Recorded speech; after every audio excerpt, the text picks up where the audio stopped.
يا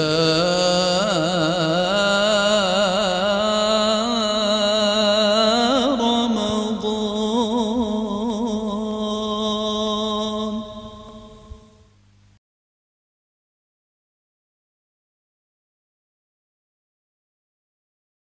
أعوذ بالله من الشيطان الرجيم. بسم الله الرحمن الرحيم. الحمد لله والصلاة والسلام على رسول الله.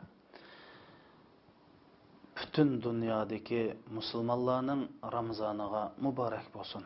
Assalamu alaikum hürmetli qarindaşlar. Ramazan özünün ulug'luğu bilen özgürüş eydir. Çünkü bu Ramazanda bütün kainatı özgürüş buludu. Cennetlerinin işigi içilidu, dozaklarının işigi takılıdu, şeytanlarının serkeşlerinin putqolları koyzu kişiler bilen bağlanıdı. Bütün cihan tentenigi toludu. Müslüman mı bu ayda özgürdü? Özünün yemek, içmegini özgürtüdü.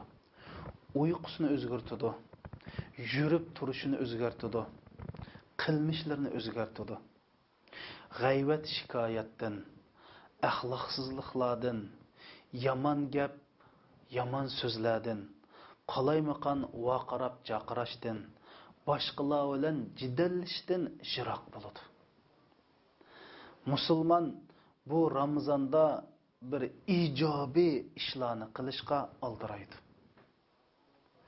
Qur'on o'qishdak, kechilar qo'p namoz o'qishdak, axloqini go'zallashtirishdak, o'zini isloh qilishdak, tamoq chekish, satgap qilish qatorliq yomon illatlardan o'zini isloh qilishdak mushundoq o'zgarish qarab mangadi. Endi biz mushu Ramazonda o'zgarmasak, qachon o'zgaramiz qarindoshlar? Ramazan özümüzdeki selbi adetlerini, nachar illetlerini özgartadigan acayip yaxshi fursat. Çünkü psixik alimler şundaq deydi, insan özdeki bir nachar illetni özgartib, bir yaxshi adetni yetildirish uchun 6 kundan 21 kungacha mushu ish hosil bo'ladi deydi. 6 kundan 21 kunigacha bo'lgan vaqt yetidi deydi. Endi biz mush 30 kun ichida o'zimizdagi nachar illatlarni o'zgartib, yaxshi odatlarni yetildirishga nihoyatda yetarli vaqt degan bo'ldi. Endi mushu nachar illatlarni o'zgartadigan, o'zimizni isloh qiladigan ishlarni qatoridan mush qalbimizni o'zgartish, qalbimizni isloh qilish qarindoshlar. Bizning qalbimiz nimba? Qalbimizning cho'nqur yerlari nimba qarindoshlar? Qalb insondagi reis a'zo. Qalb insonning a'zolarining podshosi. Bu qalb nima bo'lsa, boshqa a'zolar shu bo'ladi.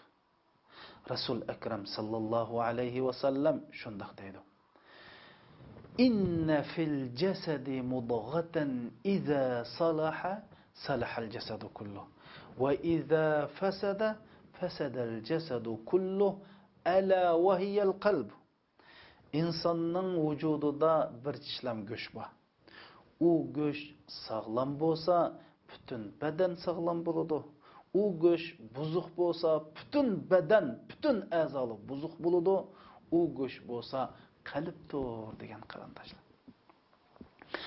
Endi qalb sog'lom bo'lsa, demak boshqa a'zolarimiz, qo'l, ko'z, quloq, og'iz hammasi sog'lom bo'ldi degan gap. Anandan keyin bu a'zolardan kelib chiqqan ish-harakatlarimiz sog'lom bo'ldi degan gap. G'oyimiz, nishonimiz sog'lom bo'ldi degan gap. Uning aksi bo'lganda-chu, a'zolarimiz kasal bo'ladi, sog'lom bo'lmaydi. Ish harakatimiz sog'lom bo'lmaydi, g'oya, nishonlarimiz, niyatlarimiz sog'lom bo'lmaydi degan gap qarindoshlar. Sog'lom bo'lmasa nima bo'ladi? Allah subhanahu va taolo Qur'oni Karimda يَوْمَ لَا يَنْفَعُ مَالٌ وَلَا بَنُونَ إِلَّا مَنْ أَتَى اللّٰهَ بِقَلْبٍ سَلِيمٍ. Kıyamet günsi şundak bir gün ki o günde ya pulun ya milin kalbin sağlam bulmasa qatti esqatmaydı dedi.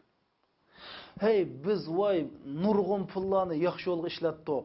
Vay ondaq bal terbiyeledik, mandaq evlatlarını yetiştirdik degen bilen kalbimiz sağlam bulmasa şu hajligan pullarımız, şu yetiştirgan evlatlarımız bizge o kıyamet günde esqatmaydı qarindoshlar. Nima uchun? Qalbimiz sağlam bo'lmaganlikdan. Undaq bo'lgan ekan, sağlam qalb qandaq qalb? Sağlam qalb deganimiz Allah'a şerik keltirishdan sağlam bo'lgan. Allah'ның qilgan va'dalari, jannatning haqligi, do'zaxning haqligi, qabrda tirilishning haqligi, qiyomat kunda noma amaldan hisob berdiganligimizning haqligi, jannatning haqligi, mush hamma haqiqatda shak bo'lmaslik sog'lom qalbni ko'rsatadi. Sağlam qalb deganimiz musulmonlarga 3 adovatdan xoli qalbni ko'rsatadi. Sağlam qalb deganimiz musulmonlarga dushmanlik qilish, soxtipazlik qilish, hiyli mehri ishiltishdan sağlam bo'lgan qalbni ko'rsatadi. Sağlam qalb deganimiz musulmonlarga hasad qilishdan, ko'ranmaslikdan, tuhmat qilishdan, gap tepishdan, ularga böhtan çaplashdan sağlam bo'lgan qalb mana sağlam qalb deyildi qarindoshlar. Sağlam qalb kibirdan, qo'rqinchoqlikdan, pixsiqlikdan sağlam qalbni ko'rsatadi. Biz qalbimizni tekshirib boqaylik qarindoshlar. Hammamiz tekshirib boqaylik. Men o'zimdan boshlaydi tekshiraylik qarindoshlar. Bizningki mush kuniga qilishimiz, kafirlarning bizni mush kunga qoldirishi, xo'rlishi qalbimizdagi illatdan iborat. Chunki Alloh subhanahu va taolo shundoq deydi. Innalloha la yughayyiru ma biqawmin hatta yughayyiru ma bi anfusihim.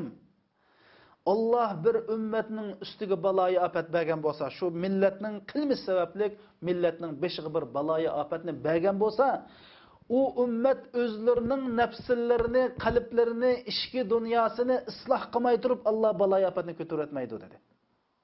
Baloyi afat dal qalbimizning buzuqligidan keldi. Ana mush qalbni isloh qilaylik. Ramazon bu qalbni isloh qilgan eng yaxshi fursat emasmi qarindoshlar? Hammamiz astoydil qalbimizni tekshiraylik. Bo'libmi islom uchun men xizmat qilyapman deganlar o'zimizni tekshirib boqaylik. Men qishimga kelsa, men shundoq ulug', noyta dabdubulik gaplarni qilaman. Islom uchun, musulmonlar uchun, Alloh rizoligi uchun deyman. Yana bir qarindoshning qashig'asim shundoq deydi. Yana bir mujohidning qashig'asim shundoq deydi. Lekin qarab baqsaq, mujohidlar necha guruh, necha partiya. Islom uchun xizmat qilayotganlar necha guruh, necha partiya. Alloh rizoligi uchun harakat qilayotganlar necha guruh, necha partiya. Hey, tek buning bilan to'xtab qolmay, boshqalarni xatolashtirayotgan, boshqalarning niyatidan gumonlanayotgan, boshqalarga qozilik qilib hukm chiqarayotgan aşını hemmisinin kıldığın bizning qalbimiz qarindoshlar. Qalbimiz sağlam bo'lgan bo'lsa, biz hammamiz qarindosh bo'latdik, bo'latdik, kafir bizni hargizmi bo'zgatmagan bo'ladi.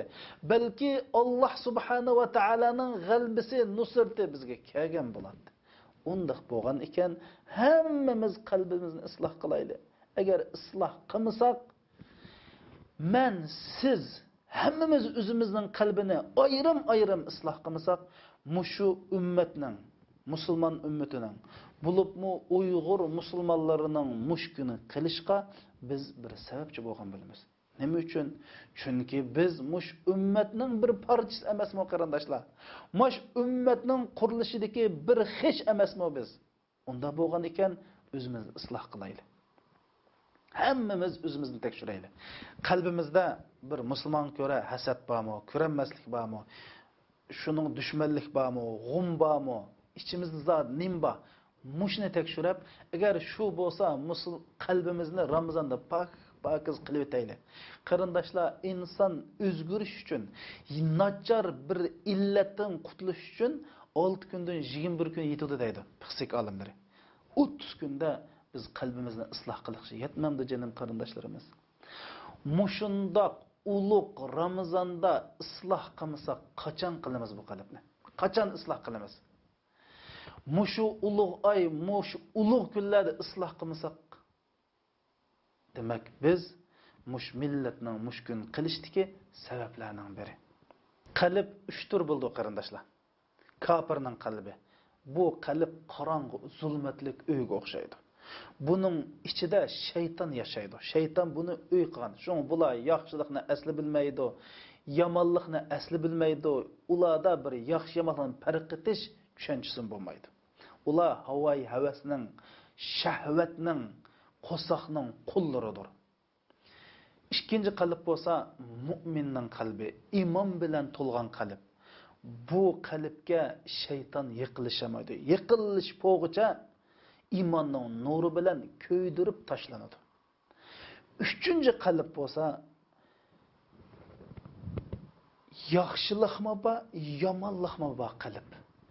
Bu qalbning ichida yaxshilik bilan yomonlik o'tirsida kurash bo'ladi. Biz qalbimizni isloh qilib, davomli tekshirib, o'zgarib tursak, bu qalbning ichida yaxshilik qalbi qiladi.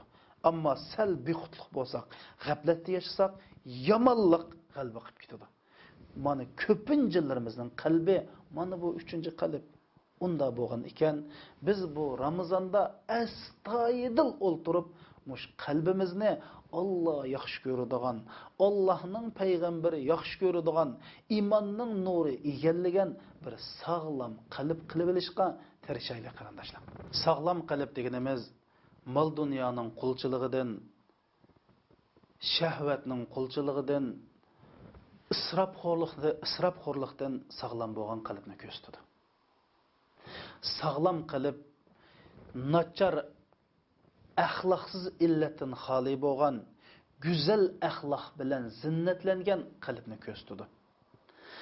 Endi biz mush Ramazondak bir oltin fursatni g'animat bilib, Ramazondan boshqa vaqtida g'aflat bosgan, gunoh ma'siyatlar qardab ketgan, bexud bo'lib qolgan bu qalbimizni isloh qilib olaylik qarindoshlar. Eng yaxshi fursat bu g'animatni noiti chin bilaylik. Biz turmushimizda mash oila bilan bo'lib, boljoqimiz bilan bo'lib, vaqt zich u bu deb g'aflat yashadik. Ramazon bo'lsa, men uchun, siz uchun eng yaxshi fursat. Ramazonda qalbimizni isloh qilmasak, biz Ramazondan hech nim foydalanmay chiqib ketgan odamlarning qatoridan bo'lib qolamiz. Alloh bundan saqlasin. Assalomu alaykum va rahmatullohi va barakatuh.